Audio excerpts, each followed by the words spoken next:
Continuando la parte uno, nos había quedado pendiente completar que estos equipos de radiografía digital directa pueden y generalmente son portátiles. Este que vemos acá es un ejemplo, pero existen múltiples ejemplos. Hay algunos muy similares a unas cámaras radiográficas de estas antiguas que tenían lente, etcétera, etcétera. Pero la gran ventaja que esto presenta como equipo portátil es que, pues como su nombre lo indica, usted puede trasladarlo a cualquier sitio donde fuere necesario. Muy útil, por ejemplo, en hospitales, pacientes que pueden tener una necesidad radiográfica y que no se pueden mover por su situación en ese momento o porque tengan alguna condición especial. Pueden dirigirse a casas, a domicilio, etcétera, etcétera. Y hay algo muy importante, por ejemplo, para nosotros, y es que pueden ser utilizados en pacientes que estén bajo tratamiento en anestesia general. Entonces es un equipo bastante útil y estas maquinarias permiten en este sitio o en sitios especiales tener los controles de los rayos, de la densidad, de la imagen, etcétera, etcétera. Algunas cosas importantes son las ventajas y desventajas entre radiografía convencional y digital.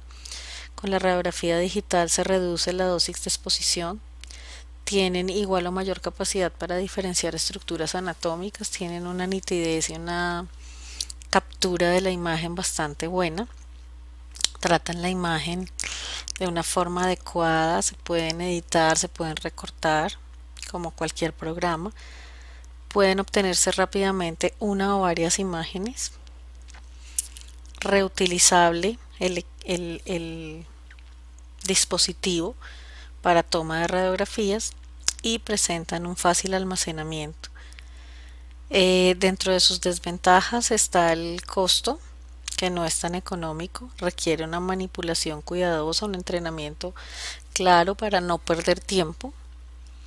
No presenta valor jurídico, es decir, tiene usted la opción de llevarlo en un medio magnético, no tiene el físico, no, que pues en algunos pacientes es más importante tener el físico que un medio magnético. Entre comillas, control de la infección, pues porque igual es un equipo que a pesar de ser reutilizable, etcétera, etcétera, requiere los manejos ideales de bioseguridad para el paciente. Y pues resolución inferior, algunas radiografías convencionales son muy buenas dependiendo del equipo y dependiendo de la técnica de revelado que esté perfectamente estandarizada. Aquí encontramos entonces, por ejemplo, una radiografía digital versus una radiografía convencional. En la radiografía convencional pues alcanzan ustedes a ver que tiene algo de poca nitidez entre cruzamiento de imágenes que puede pasar también con la radiografía digital, pero está un poco más benévola la imagen con la radiografía digital y tiene un programa que le permite hacer múltiples cosas.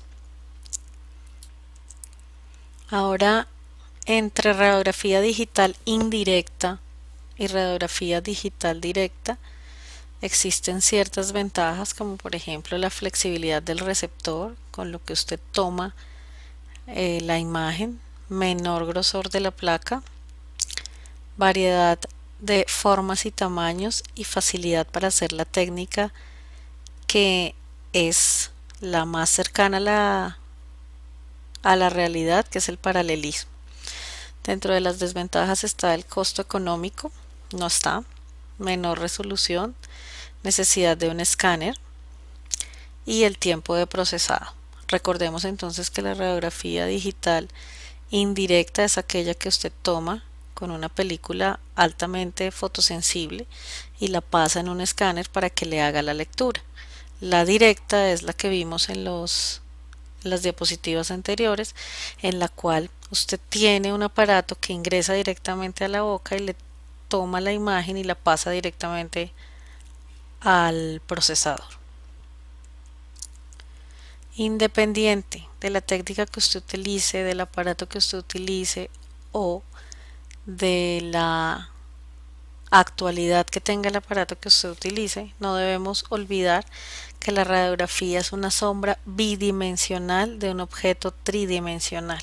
Entonces, fácilmente, como lo muestra la imagen, yo tengo una sombra clara de un ave, mientras que lo que estoy viendo realmente es la posición específica de un objeto tridimensional que son unas manos, que nada tiene que ver con la imagen que me está representando.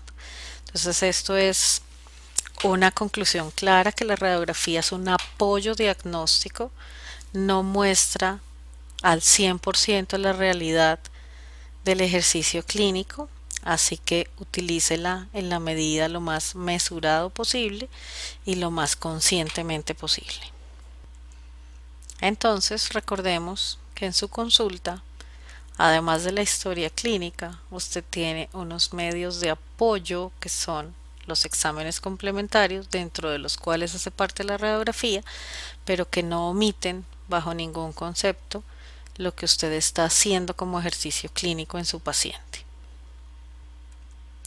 Se hace importante también hacer énfasis en que existen unas guías especiales en muchos journals y en muchos textos en las cuales le dan a usted una aproximación a las tomas de radiografías necesarias e ideales, a los tiempos en los cuales usted debe tomar estas radiografías para hacer seguimiento y control de su paciente, y que las hacen exactas para poder hacer recomendaciones específicas de acuerdo a sus pacientes. De igual forma es importante conocer que hay que estar muy a la vanguardia de la educación continuada para conocer los nuevos avances en técnicas sobre todo, y todo esto dirigido básicamente a la seguridad que tengan los ejercicios de apoyo diagnóstico sobre su paciente. En nuestros pacientes pediátricos, los niños bastante pequeños o en edad escolar pueden presentar un alto riesgo de sufrir mayores efectos a la exposición de la radiación que los adultos, ya que los tejidos se encuentran en proceso de crecimiento y desarrollo. Esto hace que sean más radiosensibles y que puedan tener una mayor exposición a la radiación, siendo órganos que tienen una expectativa de vida larga. Por ejemplo, la radiación en los pacientes pediátricos es acumulativa y se encuentra un factor de multiplicación de 3 con respecto a los pacientes adultos. Habíamos visto en diapositivas anteriores que una gran dosis de radiografías era un factor de multiplicación 2. Aquí, en estos órganos específicamente, que están señalados con otro color, la multiplicación es bastante alta. Hay entonces que proteger especialmente los cristalinos de los ojos, la zona del cuello, específicamente la tiroides, la parte superior del pecho, en la parte del esternón, y para este cuidado las gónadas también. Hay que tener medidas protectoras físicas muy bien adaptadas y adecuadas al tamaño corporal del paciente. Existen cuellos plomados y delantales plomados que permiten cubrir todas estas zonas.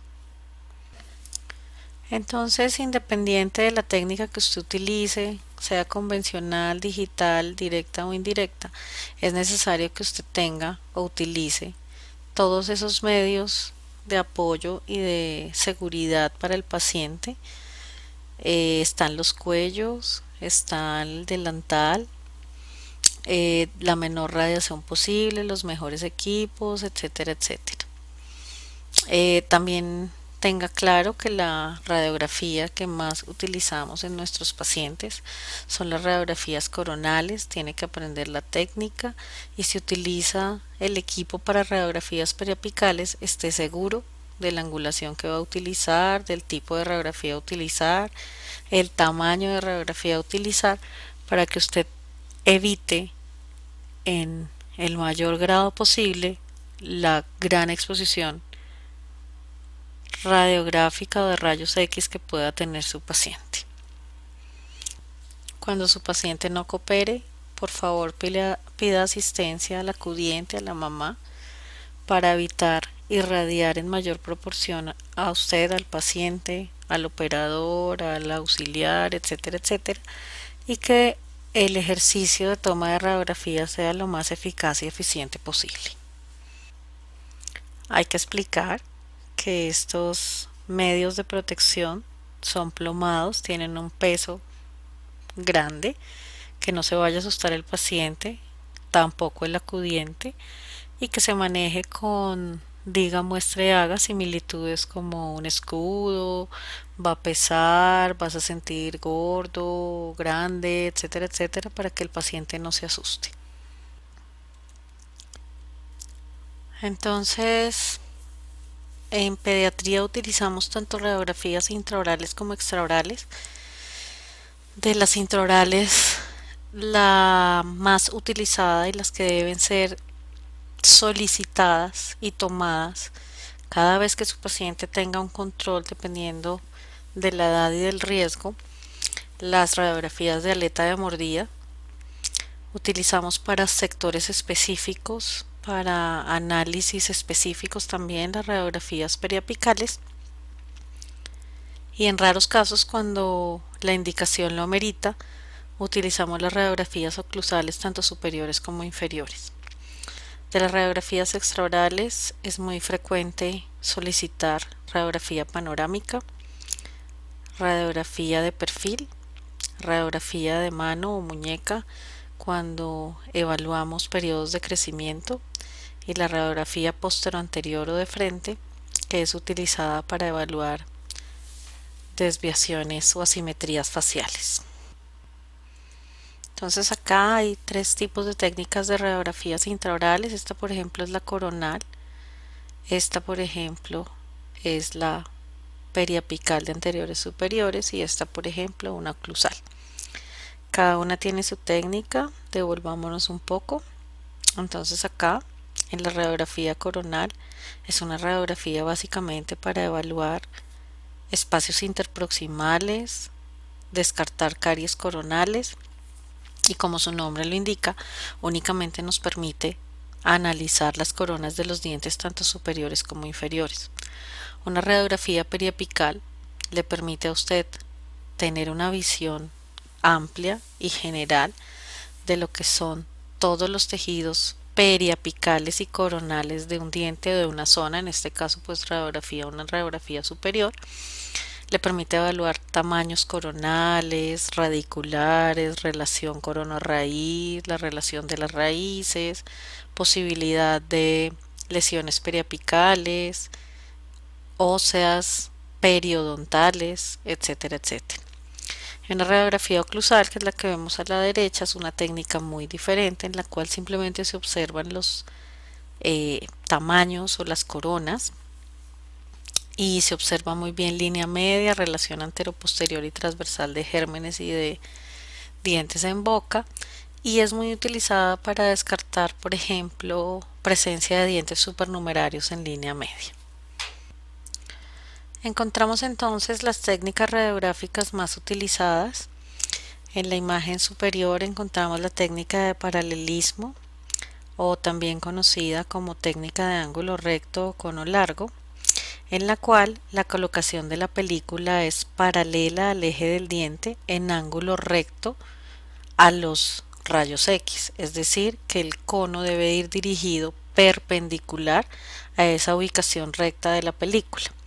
En este caso, se evita en gran porcentaje que exista distorsión de la imagen tanto de acortamiento como de alargamiento. En la imagen inferior, ustedes están observando la técnica de la bisectriz, conocida también como triangulación isométrica o de cono corto, en la cual el haz de rayos X es perpendicular a la bisectriz formada por el eje del diente y la película. La bisectriz la encuentran ustedes en línea punteada roja, y el rayo central debe ir dirigido perpendicular a esa línea. Para mí es la más útil, no requiere un equipo adicional como lo tiene la técnica de paralelismo, pero es difícil de aprender.